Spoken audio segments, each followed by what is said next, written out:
Hello, everyone, and thanks for joining us again here on the Crypto Weather channel. We found a new recurring pattern in our Bitcoin prediction, our Bitcoin forecast model.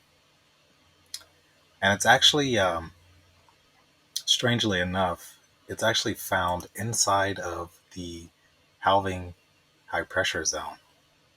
Because as you can remember from one of our previous videos, there's really no way to tell, where the halving high pressure zone lies at any point in time, um, at any given point in time, because it's always uh, contracting and expanding, right? So we established this minimum zone here.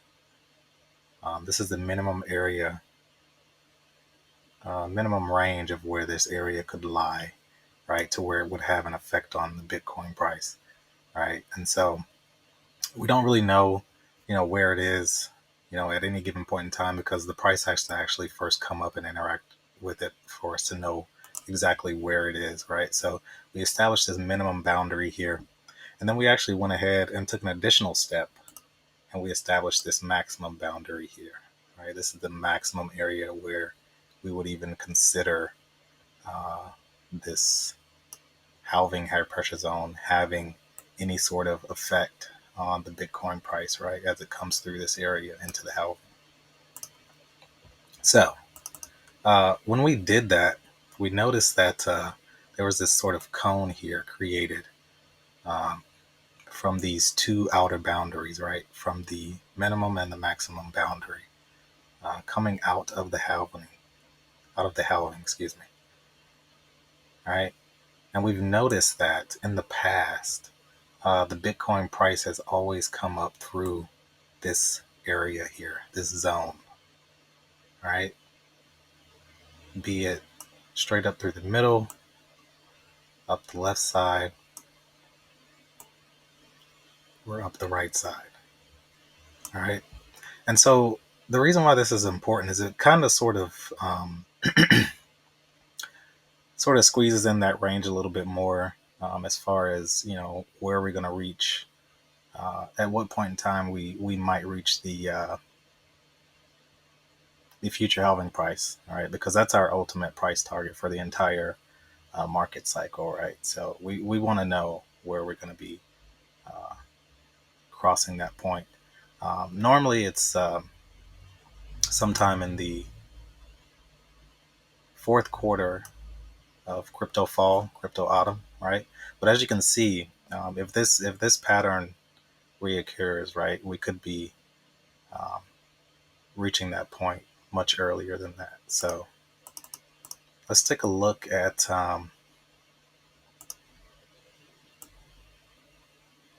the previous cycle.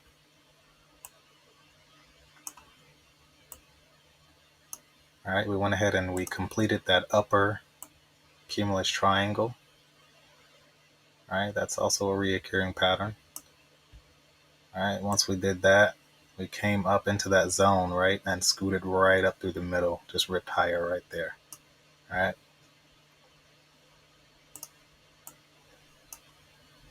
So here we have that zone, that maximum outer boundary and the minimum outer boundary. Reaching that future halving price there looks like sometime in January. So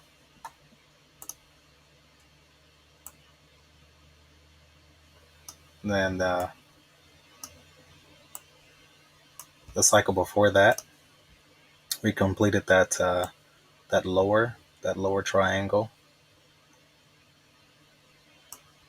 All right, and then we came scooting up that outer edge, right, of that boundary, right, uh, into the fourth quarter of crypto autumn, which is pretty standard for Bitcoin market cycle. But as you can see, still relatively holding true to that area there.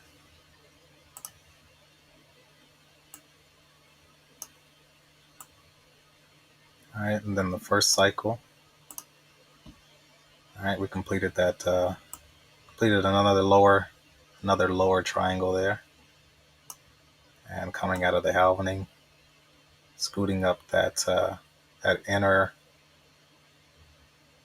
that minimum boundary there,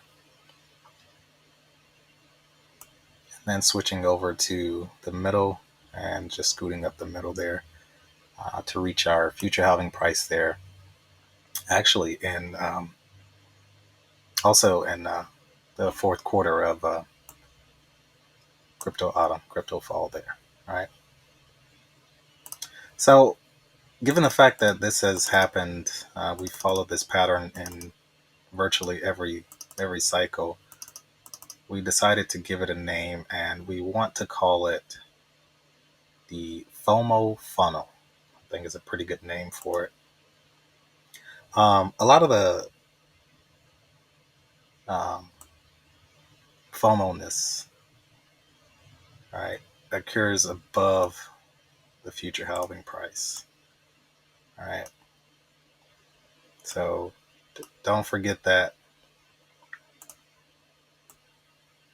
Right, above the future halving price. However, these are, once we come out of the halving, right, we start building those steps.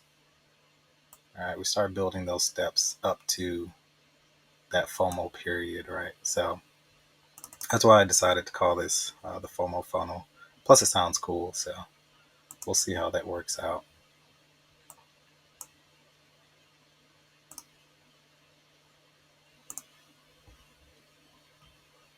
All right, and so there's also two levels, right, to this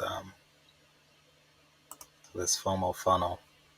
Actually, let's go back because we don't have any price data for this cycle yet. All right, so we always want to look at the highest price before the halving. All right, so we'll put a line there. All right, this is what I like to call the pre-FOMO gate. Right, pre-FOMO gate. Once we cross that, we are we're really starting to progress into FOMO territory. And then you have the actual FOMO gate at the previous all-time high, right? So once we cross that, we really waste no time uh, heading up towards the future halving price, right, and entering that FOMO zone, right? And so this is what I mean by there's steps to getting to this FOMO area up here above the future halving price, and that's the FOMO funnel has a lot to do with building those steps and how you can see it progress, right? And this is also helpful as well, with taking profits, right? So obviously, you can start with the first the future halving price before the halving, or before the halving, and then the pre-FOMO gate, the FOMO gate, and then the future halving price for the next cycle, right? So these are all major price targets every single cycle. All right, we'll show you one more, but this is the same, happens every cycle, almost exactly the same. All right, so we can go ahead and put our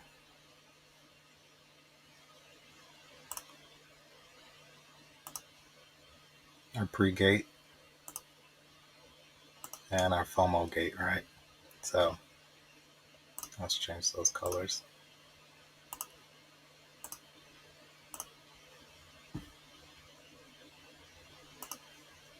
All right, so we got our future halving price.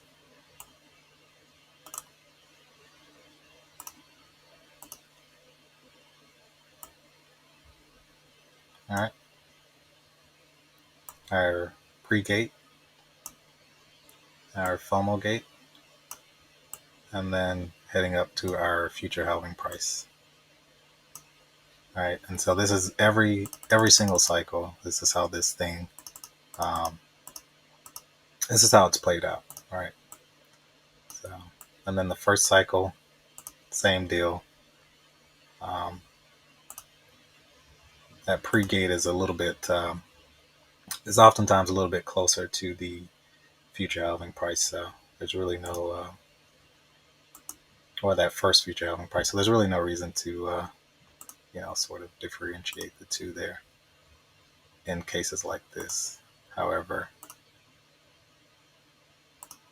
we do still want to make note of it. All right, we wasted no time here. We didn't even stop at the gate. We just went straight through it. All right, pre-gate, the gate. All right, short pause there, and then straight up to the future halving price here.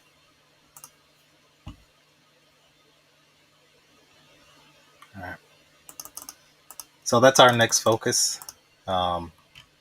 After we clear through the cumulus triangle, every single cycle, after we clear through that that cumulus triangle, whether it be the upper or the lower. All right, our next area of interest is the FOMO funnel. All right, after the halving.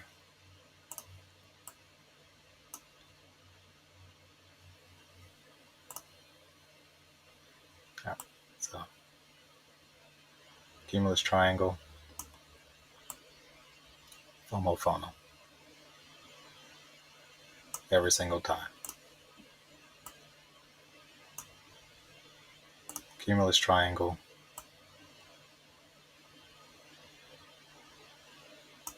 FOMO funnel.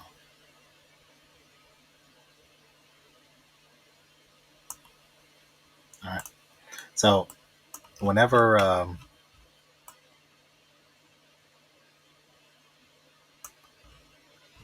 right, once we get to the future halving price and the future halving date, right, we'll go ahead and plug that new hard data into our price prediction, price forecast model, the jet stream, right, and that'll make that more accurate for even the next cycle, right, and predicting or forecasting the future halving price for the next cycle, right, because with each cycle, right, we plug in new data, right, and it makes this line that much more accurate, right. So, but for right now, this is what it's predicting. All right, and we actually just plugged in April, but it could be May, could be February, it could be June. The closer we get to the halving, the more accurate that will become as well. But it's virtually impossible to predict the exact day of when the halving will actually occur. So this line could be higher or lower, right? But for right now, we have a price target of 36,976 US dollars, and that is a forecast. It's an estimate based off of the forecast model. So it's not set in stone. It's just to give us a general area of where that halving price is going to be. All right. So after we clear through that, through the halving, then we can go ahead and set up our uh, our pre-gate price, right, wherever it's going to be. All right, and then um, our FOMO gate price is actually going to be above, right, the future halving price. So that's going to be interesting to see how that plays out. All right, so we could have a considerable amount of FOMO up here, well into the 100,000s. All right, but we'll see. We'll see how this ends up playing out. All right, and it looks like we have this outer boundary of the FOMO funnel. Let's sort of zoom in there a little bit. Seems like it extends to about end of October, right? So we should be reaching that future halving price somewhere there, well before the fourth quarter, right? So kind of like what we did back here. I mean, this was back in the first quarter, so in the last cycle. So we'll just have to see how this thing plays out, but we'll definitely keep you posted as the situation develops. All right.